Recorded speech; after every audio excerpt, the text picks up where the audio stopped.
I'm sure anyone who maybe isn't even a documentary filmmaker might listen to Bob's stories and think that this is something that needs to be preserved. And as someone who, this is my 5th aviation documentary as a film editor.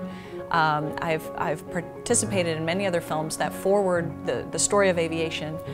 But when I was invited by my dear friend Sean Tucker to this Bob Hoover dinner, and I was the only completely insignificant, as far as aviation was concerned, person in the room, and I was just sitting back like a fly on the wall, and I was listening to these incredible stories.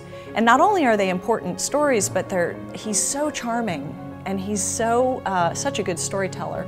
And by the end of that evening, I just thought, well, somebody has to do this right, and they have to do it forever and be an evergreen tribute to a man who has given so much. And it wasn't until I got involved in the research that I realized actually how much he had contributed. And it's easy to find his stories inspiring, but I wanted to tell a real story of a generation and of someone who really has contributed so much.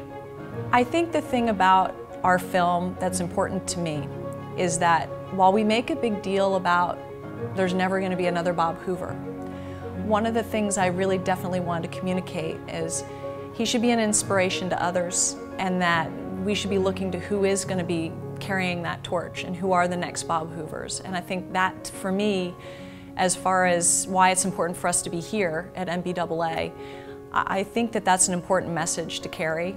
The crowd at NBAA it's like the heartbeat of aviation in America. And if you look at an industry focused on safety, focused on building a better aircraft, focused on, making an industry that's seamless and smooth and does everything it's supposed to do, Bob Hoover has kind of touched the trajectory of what that is over the course of his career in the last century in many, many ways. And I think it's important that we recognize those contributions, and it's so wonderful that he's been given this Meritorious Award this year, because I can't think of someone who deserves it more.